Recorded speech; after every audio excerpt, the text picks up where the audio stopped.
Hey guys, this is James and Tim from Tabletop Terrors. This is Encounter Elements, where we talk about an encounter that I basically just made up rules for inside the bounds of D&D 5th edition, ran for my brother and 3 other people, and we kind of ramble on about how well it went, what tenets I used about keeping it simple, and how I successfully completely just threw the rules to the wind and made a really cool encounter element. You'll also find in the description sort of a more in-depth description of it on paper, so that if you want, you can drop this into your game tonight. Yeah, so we hope you enjoy it, and we'll jump right in. So, Tim, have you ever done something like, say, rock climbing or archery at, like, summer camp? I have never been to summer camp, and you know that. I know. What? Any camp. Well, no, what? I went to, if you ever went camping or, I don't know, did any events, man. Come on. Archery or rock climbing at summer camp? Listen, because all of a sudden I was a character in a 90s sitcom to you. Yeah, man. We were summer raised camp. together. You know, summer camp. I've never been to summer camp. All right, sorry. Let me rephrase. Tim, have you ever one time climbed the side of an abandoned building? Yeah. You grew up in Chicago, where that happened. I didn't grow up in Chicago either, James. I need to check my notes for this. Listen, I have climbed the side of an abandoned building many a time. Oh, okay, so then that doesn't really apply. So I'll just tell my own story because. Am I ruining? Was I supposed to play along and say, yeah, it was? My mistake was saying in archery. My mistake was saying summer camp, because I've been to small events or things where you go away for a few days and you stay somewhere. I guess that's like summer camp. I have shot a bow. Yeah, Is that what you're saying? All right. I've certainly shot a bow. Here. I shot a bow with you and Dad at the gun range. Okay, so that's and a crossbow. That's actually perfect. So Bows here's the thing. Hard. All right, so bows are hard, and the idea is that I am no Katniss. Did you find yourself later, say a week later, thinking, man, I if I could just try that one more time, I bet I could do it better? Yes. Now, I learned that that's the case with just about everything. Well, what's the solution? I promise we'll get to an encounter element eventually. The idea is that when I do something that requires skill, like rock climbing, I did rock climbing once. It was actually wood. It was a wooden wall with bits on it. It was a bit like rock climbing, but it wasn't. And you get one chance to do it where we were. Everybody gets a chance. There's a bunch of people there. And you think, man, if I could just try that one more time, especially after watching how other people did it, I bet I could do that better. Well, the trick to doing something better like that is doing it a lot, because then you're not afraid to experiment. Because you're afraid on the first time to I'll do it this way. Because if it's a bit out of the box, you're going to find yourself probably, potentially failing, and, well, that's your only chance. So I like to apply that to as many things as I can. And one thing I love is the more that I get to DM, the more I get to try crazy things that might sound ridiculous or completely go against the rules. And so far I've found that they tend to turn out pretty well. But even if they don't, you still have a good time. I mention all that to say that recently, Tim, you played in the Ironheart of Innis. I was DMing for you and 3 other people. And I came up with an encounter just almost randomly. I decided I wanted to do this, and it was outside of the bounds of the rules. I just came up with my own rules and thought, we'll see how it goes. So to set the stage a little bit, the characters have come into a library, and there's a statue, and they've given them a riddle. And the idea is the players need to find the answer to the riddle in a library. Okay, not too bad, but to avoid it being rote and rolling to look through books or whatever it could have been, instead, I decided, all right, well, something's going to attack them. Yeah. Well, I've run combat in D&D, and people use all their actions to fight. And they don't use their actions to look through books, because that's weird. Now, it could have been they fight, and then they look through the books. But I thought, I want them to have to do this all at once. So how do you do that? Okay, I thought, I want something to swarm them. Well, there's swarm rules in D&D, and it's not quite what I was looking for, because it's more like 100 rats fighting is one thing or something. Right, exactly. So I thought, all right, so I want monsters to jump in and constantly be reinforced while the players are looking through books to answer a riddle. Well, there's nothing in the Dungeon Master's Guide or the Player's Handbook to tell you how to do that. Right. And this is another good example of, I wanted to ask Tim his opinion, but he was playing, and I didn't want to ruin the cool factor, so I just winged it. I thought, okay, so I wrote a simple riddle of, the lineage of kings. I took 5 kings and their names and put them in order. And then I thought, all right, so the players will have to go to the books in the library, and they'll have to look through them, and they'll have to find the answers, and I'll give them a clue that way, and then they'll have to fight. So what did you think of how that went? How did that go? So I liked it a lot, because it didn't slow down. It didn't feel choppy. It let the combat characters stay in combat, and it let the more intelligence-based characters who would have a better time looking through the books focus on that, but still not be pulled out of the combat. Right? So how did you do it? You made it so that I was able to look into a book as a bonus action, right? Yeah. So basically, I didn't want people to have to decide whether they wanted to attack or fight. I thought they could do both. And I will actually say that I think I could have done it as a move action instead, and that would have worked a little better. But it was a bonus action because I thought, okay, you can be fighting, and if you're near a bookshelf, you can look through, and you have to still make a roll to look through it because you're in combat. I think I ended up going with intelligence roll, but it could have been a concentration or something because you're really just looking through. It could have been a lot of things, but I thought, all right, we'll go intelligence because that sounds good. Sure. And then there was one other important decision I made. I wanted this to be a swarm of enemies, but I didn't want it. Sometimes combat, for me, when I'm running it in 5th edition, can slow down a little. It slows all of the action down because you're fighting, but then as soon as you're dealing with multiple people and multiple hits, you realize that the players have the upper hand, but there's about 2 more rounds of combat before they really end up killing the enemies. Yeah. And I wanted to avoid that in this situation. It can get tense and really cool when you do that right, but that wasn't right for this. Exactly. So I decided every single time, if you hit, you kill it. That's it. Doesn't matter. It doesn't matter if you rolled the same as their armor class. You kill it. You probably do about 8 damage. And I'm like, all right, these things can probably stand up to more than that, but you're cutting them down. You know what I mean? I'm like, it's that swarm style. So this created a really cool, intense scene where the players were more or less locked in this library, had to figure out a puzzle while fighting monsters. And again, I want to go back to what I said in the intro, which is I completely winged it. And on the fly, I made small amendments because I didn't know how it would go. But that's the important thing, is you got to be willing to try something like that, because otherwise the players will just fight stuff in the library and then try and solve the puzzle. Yeah, and so I want to specifically talk to the fact that I liked that it was a bonus action. Mm-hmm. So we're talking. Our system is D&D 5th edition, and so the action economy in D&D 5th edition allows for basically, unless you're using extra special abilities, the average thing you can do is 1 move action, 1 attack action, and then some characters get bonus actions, and then there's reactions and things like that. While this isn't a crash course on all of the actions, I wanted everybody who maybe isn't familiar with D&D 5th edition to kind of get an idea. Yeah, basically you can take your turn and still flip through a book in the library to see something. That was the idea. And so the reason why I liked it as a bonus action is because the characters could still move, and to me, as small as it sounds, that layer added movement, literally and figuratively, so that what it felt like as a player is huge library, books everywhere, and we're like pulling them off the shelf. That like flip, flip, flip, flip, flip, flip. Oh, this one has a royal crest on it. Flip, flip, flip, flip, throw it. Flip. Like we're fighting, and it's not, oh, you can't move. Because to me, what that says, static player in front of bookcase, standing there, and I'm like, that doesn't feel as energetic. Exactly, and I also didn't want if there's 4 players in the party, and I didn't want it to be 3 people fighting, 1 person running around looking for books. Because if combat goes for 5 rounds, 1 person on their turn is literally saying, I move and I roll. And yeah, I might give them a clue and some sort of explanation, and then on the monster's turn they might get hit, but I'm like, as a player, I would be very sad and bored by that. Right, and let me tell you what else it allowed for.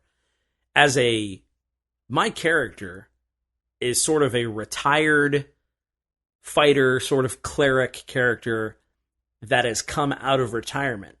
So he's not a spring chicken. Exactly. But he's good at fighting, and to me, he's not very book smart. Yeah. And so I don't think he would be adept at looking through the books. It just wouldn't be, like, in my mind, when you posited the puzzle to us, and you're like, here's what it is, I decided that I wanted him to be able to read, but that I wanted him to read very slowly, and he's not great at it. Yeah, he's not the guy that's running around the library trying to, like, reading the spines of books quickly. No. You're like, no, and I was like, because he's not a stupid character. But I wanted to make it so it's like he is not the greatest reader. Exactly. So it allowed for me to roleplay. The fact that you made it a bonus action for the other players meant that I didn't have to say, okay, well, I better look at a book this turn or else we're all going to die. Exactly. It doesn't turn into a board game where you're like, oh, well, efficiency states that I need to do it because Correct. I can. Instead, I was like, no, and I roleplayed it a few rounds. I was like, no, and I decided not to look through the books. And I actually, that was something that was really important. I didn't think about that. I thought everybody would look through books. But I didn't put a limitation on only certain people could, just because in my mind I thought, I don't want to make this too complicated. I am, at this point, making up rules with no outside help. Let's make it as simple as I can. Which is a great rule of thumb, and it worked in practice. Exactly, because you guys roleplayed it, because a few people did, and then it became, like you said, it took on this feel of you guys are running around protecting one character that's looking through books, and, while you all fight. While, also cutting down enemies. You guys killed probably like 8 enemies. I was going to say, it was like 8 or 9. Which is uncommon in a game like that. In a session of D&D, I don't know, it can just take a while. So, basically, that was another really important part. And I think you summed it up really well, is it still allowed you to roleplay in combat. Yeah. And you guys had to solve a puzzle while being spoken to by this disembodied voice. I'm like, overall, I thought it ended up coming out really cool, and it was because I wasn't afraid to try something. But I tempered that with, but make it as simple as possible. Yeah, because let me tell you if anyone wants to try this, because that's the point of Encounter Elements, hopefully we give you something that you can try sort of right away at the table, or a concept you can immediately throw in your game like tonight. Yeah. It's fun to put on the mechanic's jumpsuit and put the rag in your pocket and go, all right, let's tool around with the mechanics. Exactly. It is so cool when you find something that would work and you're like, what? But let me tell you what I think most people's propensity would have been toward. It would have been, they would have said, okay, so you have to roll to find a book. Mm-hmm. And then if you do find a book, you have to roll to find the page that has the information. Once you find the information, it's like, that wouldn't have had the flavor exactly of what you just described. Yeah. Which is, it's a bonus action. You let anyone who wanted to do it. And then they make a roll to see if they found anything during the bonus action. Exactly. And I loved that because it made this scene in my head of all of us frantically doing something important in the library. And then, so like I said, so you have these monsters. They're coming up like a very tall library. You can't even really see the ceiling. You can tell there's a balcony. Monsters are jumping down from here. In this case, they were Nothics, which actually have quite a bit of HP, but I don't, in this case, it didn't matter. I decided they were weak. Now, then that was the other thing, is I thought, okay, I'm going to have a couple jump down every round because it's got to be difficult and they should always be there. They're constantly entering combat. And I just tailored that to what was happening. I mean, honestly, if you guys didn't kill any, I probably would have added 1 or 2 more so that you weren't completely overrun, but that you had to work a little harder and potentially do your best to hit 2 that turn. Exactly. Like everybody missed, and it was like, oh, you guys didn't kill any Nothic. They're all about to get... I let them hit for their regular damage. They were rolling like, well, okay, I don't remember what their regular damage is, so take this with a grain of salt, but they were rolling like a D6 plus 2 or something. Like, I'm talking like regular, like if you didn't kill them, they were dangerous. If you let them pile up, you've got 10 people. And I love that. Like I super love that. So I think what we can also do is, if you don't mind, in the description of this video, on YouTube at least, and even in the podcast, because we're on Podbean, we could put the riddle. Oh, yeah, okay. That's a good idea, because I didn't want to go into the riddle because it's a little bit... It wouldn't be... It sounds verbose, but it's like one of those things where, and then King Kort ruled after, King Levant. Exactly. Basically, it was... You had to figure out which king was first in this short lineage, and I gave you simple clues of the order they were in. It was a great logic puzzle. Just simple enough that you can figure it out on the fly and still kind of keep track of your bookkeeping of the rest of the encounter. And so, actually, yeah. So let's break this apart. It would have been cool if I had a swarm-type battle, and you guys all fight, and I added enemies as I wanted to, and eventually somebody found a lever or a door opened.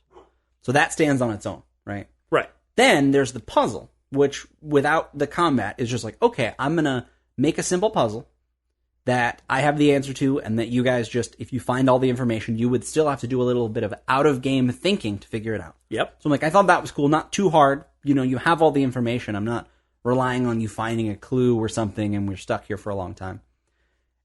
But then I was just like, well, you just put those together, and that's the important thing, is those things stood on their own. You know, if it was a really hard riddle or something to that effect, I think it would have fallen apart very easily. Yeah, if it was too difficult, I think it would have...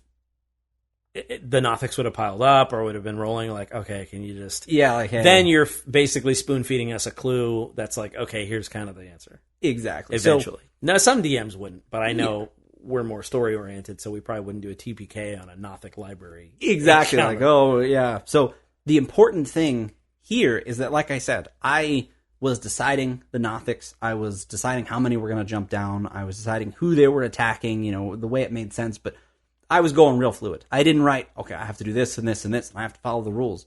Super fluid, and if it started to not work, like you said, I mean, I probably would have figured something out to make it work, even if it had to be cheesy, or even if, you know, the Nothic stopped coming. I don't know. But the idea is, I was willing to try something, and it turned out really cool, but I have the power as the DM. There's, you know, nothing can go off the rails because I'm here, you know? I'm here to hit the brakes. Exactly. And so I think, let's do this. Let's wrap it up by saying exactly how someone can take this and use it at their table, like today. And then if you want to do any like more director's commentary as we kind of go through that. Yeah. So the idea was, he had us going through multiple books to find a puzzle. You could reskin that as anything.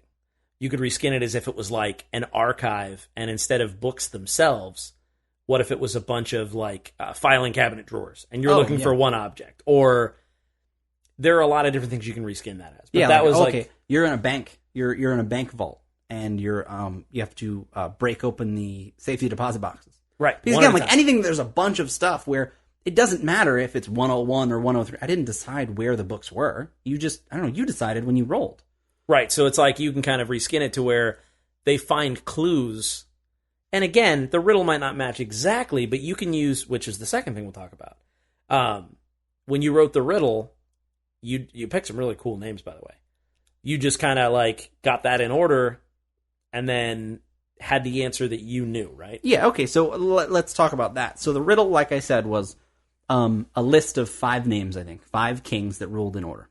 And then what I did was I wrote that list. And then I wrote my clues. I actually looked up one of those, Sally is older than Johnny, but younger than so-and-so. And I'm like, it's a simple kind of thing where you just change the names, and I made it wars, because that's cool. So then what I did was, I wrote the names, and then I wrote the clues. Of course, that is the only way that you can do it, otherwise you risk it being stumped by your own riddle. So again, that was the important part. You know, that was the simple way to do it, is you do the puzzle first. Like step 1, I made the puzzle.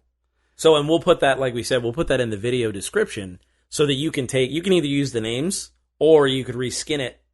And essentially, as long as you just keep the names in place, because do you have the clues written out, or was that just like... Yeah, the clues were all written out. And that was the other thing, is it wasn't so-and-so was first. One of the clues was, and I don't remember any of their names, of course. I had this I was like reading it from a document so that I didn't... Which was so good. I loved the names. But I was like, you know, this king ruled after this king, but died to this king. Like, all right, so that by itself doesn't help, but you get a few more clues. They actually figured it out 2 clues early, which I thought was great. You know, I thought it was going to be like, we were going to kind of stop combat and somebody's going to write it down, and out of game, like, oh, it has to be this person. And actually, T, the writer, Tony, that we were playing with, was like, is it this guy? And I was like, it is. I'm like, I was a little bit surprised. It was funny because he actually even made in character, the statue who was giving us the clues was like, it sounds like you're guessing. Because I was like, he has enough to figure it out, but he said it and with confidence. You know what I mean? And I was like, it sounded like he was guessing. And no, I'm like, dude, let's roleplay this. I was like, no, I think he figured it out. Based on did. But that's what I mean is like, that was the other thing is I thought, what? No, that was cool. Is the statue straight up. So I made the riddle. And that's then, what I was going to say. We'll also put the clues in there. Yeah. So as long as you can use this encounter by reskinning it as long as you switch out the name and the clue, exactly. You're golden. You can make it whatever you want. Farmers, use wild. I know you guys are all smarter than us, so use your wiles. So I made the riddle, and then I And girls. decided, like I said, it doesn't matter what monster you do. If you wanted really weak beholders to come, pouring in the room from somewhere, you just make it so that they die in one hit. You know their armor class. You know how much they hit for, because they're going to be attacking on their turn. And then you decide, how many you want at a time. If you want it to be really hard, say one more than the player shows up each round. So each of them has to kill at least one, and then at two people probably have to kill two because you missed one last. It's like, Yeah. you just tool that up where if you throw too many at them, slow it down, back it up. Like, just play it by ear in that case. But it can be any monster. Like I said, you could have, it isn't going to make sense if you have a bunch of tiny Tarrasques come through and you kill them. But the idea is that I didn't worry about the hit points or the hit dice or anything. I just said they die in one hit. It doesn't matter. In fact, I didn't have people roll damage even. No, that's what I loved, is I was like, oh, cool. You're Because like, oh, it did would you hit be- the armor class? I was like, yeah. You're like, all right, you drop it. It would be a little bit cheesy if they rolled one damage. And I was like, yeah, you kill it. I'm like, oh. See, but We're just going to avoid that. I loved it because that was, I think, perfectly balanced. I think it would be perfectly balanced because to me, it just we felt powerful, but we didn't feel overly powerful. Exactly. And so, again, that was the important part. I came up with the puzzle. Then you come up with how they're going to find it, whether it's safety deposit boxes in a bank, items they have to, put together in the right order, or in our case, looking through books for history information. I used the disembodied voice of a statue to sort of rile the players up and talk to them, and it gave me just a way to narrate and to talk. Like, they had to do something. You could have them trying to arrange items, but I had them have to say something because, again, I just wanted to make it simple, but I also wanted an outlet to be able to have the players interact with somebody. Because that was fun. I was able to goad the players and yell at them. And he was playing like the statue was sarcastic. It was actually really cool. So to put it together, the puzzle will be in the description of the video with the clues. You need to create some sort of environment, whether it's a library or a bank or whatever you come up with, which post yours in the comments below. Like what how you do this encounter. We totally want to hear how everybody does this, but and then they get to look through whatever environment they're in as a bonus action, and stop me if I'm wrong at any point here. And then you drop a couple or a few monsters on them every round that can be killed in one hit. Exactly. And I did it after they attacked. So in initiative order, the monsters attacked. I added monsters, and then everyone went. Or if that wasn't how I did it, that's how I would do it. So that you don't add 4 monsters and they all go to attack, and it feels futile. Gotcha. And it worked out really well. The atmosphere was fun. It felt fast-paced and pulse-pounding. Yeah. And it was cool that my character, being more of a fighter type, was like knee-deep in Nothics, while the intelligent folks were being intelligent, but still dropping a few creatures here and there. Exactly.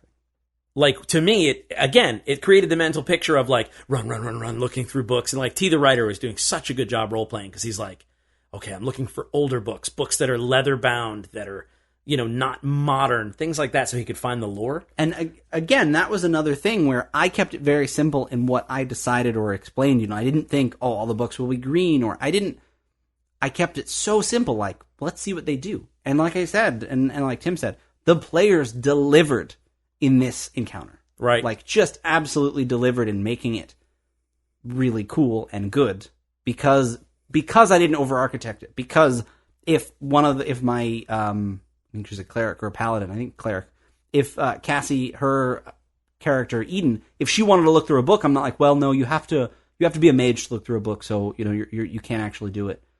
It's like, no, anybody can flip through a book, but it depends on their skill. That's the point. So we'll put the, everything you need basically in the description. We'll compile it all for you, and we'll link to that part of the session in the Ironheart of Innis, our actual play, so that you can see kind of how it played out and hopefully, how well it went. But again, I want to come back to the first thing. The first thing I said, which was try it in your game. Throw it in your game tonight, tomorrow, your next session, and play it by ear and see what happens. But, pull the brakes if it starts to go poorly. Figure something else out. But the idea is, if you don't try stuff, you'll never get better. You know what I mean? I'm like, yeah, you just play by the rules every single time. There's nothing wrong with that. But if you have a cool idea, go for it. And just do it. Your players will deliver. And that's it. So, and you know what? Comment with any cool encounter ideas you have here. We'll continue to do this series once in a while, whenever we're inspired by encounters.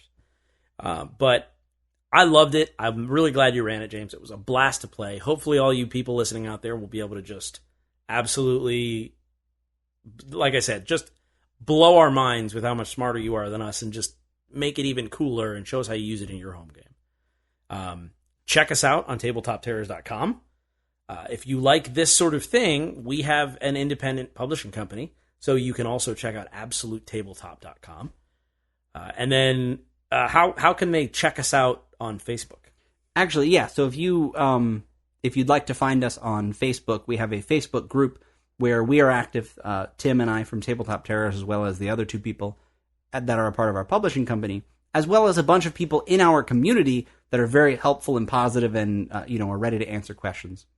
You can find that by going to facebook.com/groups/absolute tabletop. It's technically a private group, but if you ask to join, you'll be added in short order. And you can go there and you can mention, that you talked about this. You can talk about your encounter ideas in there. You can ask questions, help people with questions. It's just a really cool community that is, basically like if you want this podcast on Facebook in a community, that's Absolute Tabletop Group. It really is. So come and join the conversation. We can't wait to talk to you. And hopefully this encounter elements was helpful. You can use this encounter as soon as you can play again, and until we talk to you again, may your dice roll high.